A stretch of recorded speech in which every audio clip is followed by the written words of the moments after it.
Jazz in the critical Game 4.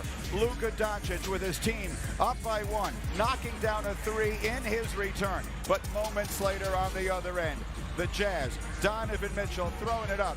Rudy Gobert throwing it down, giving the Jazz the lead.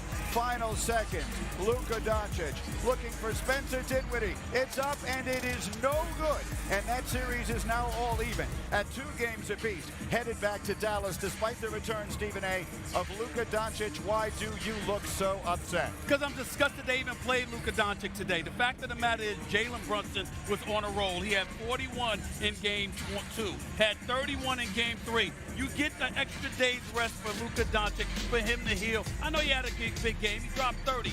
But still, roll with it right now when you're in Utah. Bring Doncic back. Don't disrupt the flow. And they disrupted the flow. I disagree with you, Stephen. You're talking about one of the 5 or 6 best basketball players in the world, a first-team All-NBA player.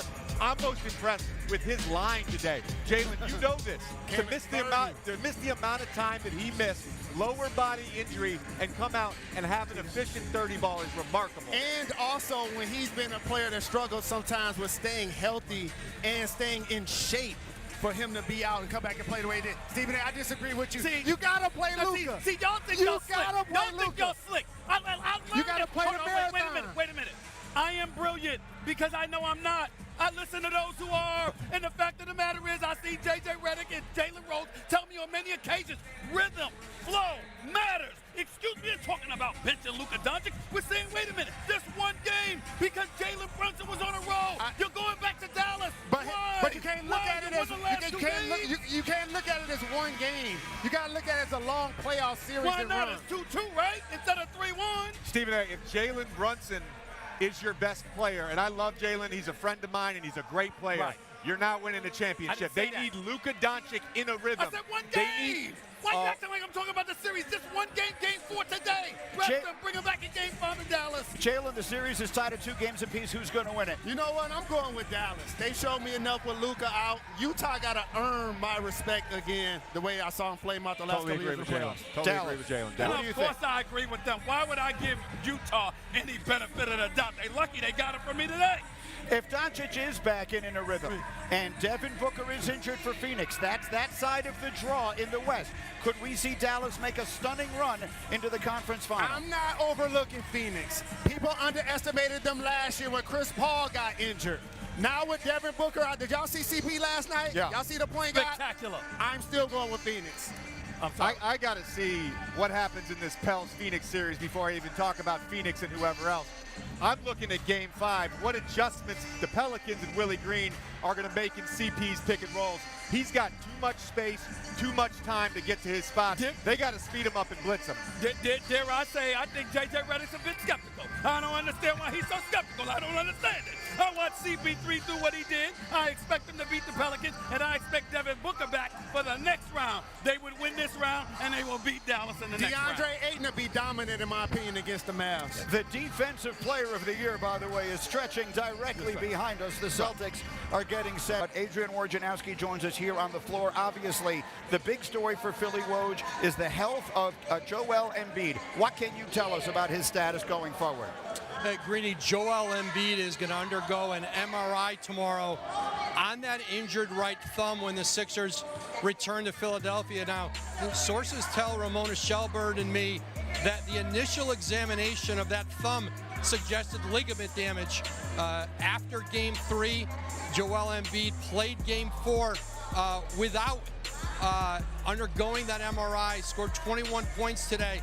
Now, he insists he is going to play through whatever the injury is. If he has to have surgery, he'll do it after the season. But Joel Embiid insists, even if he has torn ligaments in that right thumb, which the initial exam suggested it might be, he's going to play through it and forge on in these playoffs for the Sixers. All right, Woj, thank you. Obviously, such a tough break for a team that is off to such a good start. And let me go directly to my players here. Jalen, you watched the game, and JJ, you as well. From what you saw, Jalen, with whatever it is he's got in that hand, can he still lead this team to the NBA Finals? Embiid is so very dominant that he can do anything. But this Philadelphia team can't make the finals with this version of James Harden. He's 0 for 8 on runners and floaters, He's shooting less than 50% on layups. He had 20 points today. 10 were free throws. They're going to need a more productive James Harden. They're going to get out of the second round. I look at this in two ways. Number one, let's give the Toronto Raptors some credit for not letting go of the rope. It's very easy to do that. You've been there as a player down 3-0. Yeah, you start thinking about Turks and Caicos. That's a very real thing. That's right. That's a very real thing. So let's give them some credit. My concern is the same concern that Jalen has. James Harden has to be some version of the James Harden we saw in Brooklyn prior to him hurting his hamstring. Of course, the numbers are there. 22 points, 9 assists, 5 rebounds. But he has to be an efficient scorer for them to have a chance to win a championship. James Harden looks done. And I don't need Jalen Rose's glasses to tell me that. Okay, let's just get it out of the way right now. And what I mean by done, he's not a scrub. He can still play. He can average over 20 and 8 for you. That's not what I mean when I say he's done. I'm talking about the James Harden that we saw at Houston. That brother is no more. He's not getting this level of separation that he once does. He's not getting loose and evasive from defenders because he just doesn't have the quickness. He hasn't been the same since that hamstring injury. He doesn't look like he has prepared for. He's really healthy, and as a result, that puts even more onus on Joel Embiid. Joel Embiid, I watched the game. The bottom line is he's not 100% healthy. He's going to play, but you need him to be the Joel Embiid, and he can't do it against Miami. So they're not going to the conference finals. So can I paint a picture for you that JJ eloquently teed up? The Philadelphia 76ers better win the next game. Yeah. Because if they don't, Doc Rivers has been the coach that allowed teams to come back a couple of times for a 3-1 deficit. I agree. And then the pressure's going to be even more on James Harden, and Embiid's also dealing with the injury. We should state no team has ever come from 3-0 down in an NBA playoff series. There's a first time for everything. You were with the Heat last night. You had the Heat and Hawks for us on ESPN last night. That Miami team that you saw, albeit in a loss last night, can this version of the Sixers beat them in the next round? No, sir. No. They cannot. And look, I do think the 76ers have the best player in that series in Joel Embiid. Yep. Do they right now? But all the stuff we were talking earlier about the Celtics and the Kevin Durant matchup, those same issues, Sixers have that with Miami. But let's not overlook the hand. The injury is a significant factor. You could tell it was bothering him. He needs to get the MRI. They need to know what it is going forward. But that's why you got to win and take care of business to play less games. For Mike Greenberg, ladies and gentlemen, he's looking so forward to Philadelphia, Miami. You're reaching. It's over. They're not beating Miami because Joel Embiid is not 100%. You can grill J.J. Redick the only way you can. You can grill Jalen. I'm telling you, it doesn't matter, Greedy. They ain't beat Miami. Let me ask the legendary former columnist from the Philadelphia Inquirer, don't you feel bad for Embiid because he is playing so well? He's having his best season, an MVP caliber season, playing so well in these playoffs, and now he gets this. I feel very bad for him.